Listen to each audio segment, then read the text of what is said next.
કેશોદમાં 29 બાળ બાલિકાઓનું Guinness world રેકોર્ડમાં નામ.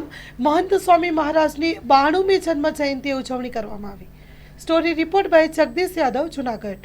પ્રગટ ગુરુ હરિ પરમ પૂજ્ય મહંત સ્વામી મહારાજના 92મા જન્મ જયંતિ નિમિત્તે બાળકો દ્વારા કરાયેલ સત્સંગ દીક્ષા ગ્રંથના મુખપાઠનું અભિવાદન સમારંભ યોજાયેલો, જેમાં 12,723 બાળકોએ અને બાલિકાઓએ સત્સંગ દીક્ષા ગ્રંથનો મુખપાઠ આપ્યો અને તેઓએ ગિનીસ બુક ઓફ વર્લ્ડ રેકોર્ડમાં સ્થાન મેળવ્યું.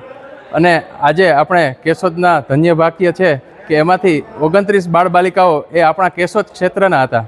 એટલે આ કેશોદ ક્ષેત્રમાં આજે આપણે બાળકો અને બાલિકાઓનું અભિવાદન સમારંભનું આયોજન કરેલું કેશોદ મુકામે, જેમાં 2 બાળકો તો એવા છે કે જેમને લખતા વાંચતા પણ નથી આવડતું, તેમ છતાં પણ તેણે 315 સંસ્કૃતના શ્લોકનો મુખપાઠ કરી આપ્યો છે અને ગુરુહરિ મહંત સ્વામી મહારાજનો અદ્ભુત અને અતિ રાજીપો મેળવેલો છે.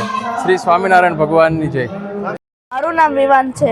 આજની આ સત્સંગ દીક્ષા મુખપાઠ અભિવાદન સભા કેશોદ મુકામે છે, જેમાં 12,723 બાળકોને Guinness book of world record મળેલો છે, જેનાથી કેશોદના 29 બાળ બાલિકાઓ ગિનીસ બુક ઓફ વર્લ્ડ રેકોર્ડમાં સ્થાન મળેલો છે. આમાં અમને 1 વર્ષનો સમય લાગ્યો અને એના આ મુખપાઠ કરવાથી આપણું શિક્ષણ અને જય સ્વામિનારાયણ. મારું નામ ડબરિયા આર્મી રાજુભાઈ છે અને હું કેશોદના સ્વામિનારાયણ BAPS મંદિર તરફથી આવું છું. અમારા ગુરુ હરિ મહંત સ્વામી મહારાજે 315 શ્લોકનો એક ગ્રંથ લખેલો છે, જેનું નામ સત્સંગ દીક્ષા છે.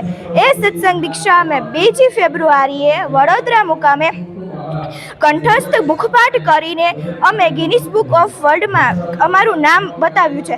તો એ માટે હું ખૂબ જ ગૌરવ અનુભવું છું કે અમારું કેશોદ મંડળનું નામ કે જે ગિનીસ બુક ઓફ વર્લ્ડમાં આવેલું છે.